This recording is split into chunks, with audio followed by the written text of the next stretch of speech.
Il a mené la victoire de Jacques Chirac pour la présidentielle de 1995 et celle de Valérie Pécresse pour les régionales de 2015. On le surnomme du coup le faiseur de rois. Aujourd'hui, Patrick Stefanini est candidat au départemental dans les Yvelines. Il est en binôme avec Josette Jean dans le canton de Bonnières-sur-Seine. C'est un canton typiquement rural, avec beaucoup de petites communes, des communes qui ont moins de 1000 habitants.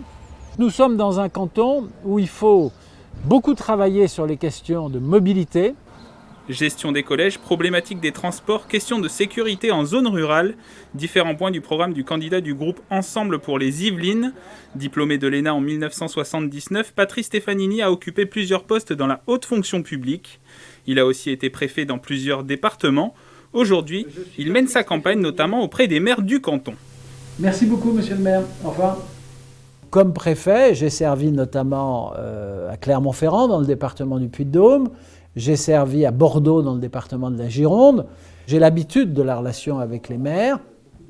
Et moi, je mettrai au service de notre binôme, et à partir de là, au service de l'ensemble des maires, et donc de tous les habitants du canton, je mettrai mon expérience de l'État et mon expérience de la région, puisque j'ai dirigé pendant plus d'1 an les services de la région.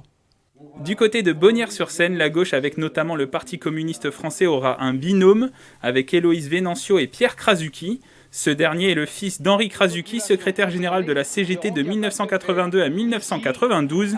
Il a aussi été membre de la résistance pendant la Seconde Guerre mondiale et envoyé en camp de déportation. C'est le buste de Beethoven là, que vous voyez là, sur les hauts des disques. C'est ce qu'il avait dans sa salle à manger.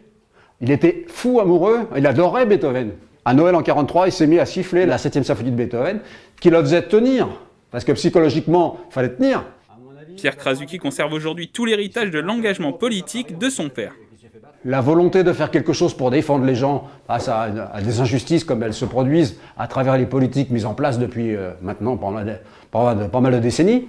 J'ai milité pendant près de 40 ans dans mon entreprise et j'ai assumé toutes les responsabilités, de secrétaire de syndicat en passant par délégué syndical, élu CE, représentant CE, CHS et fini délégation du personnel.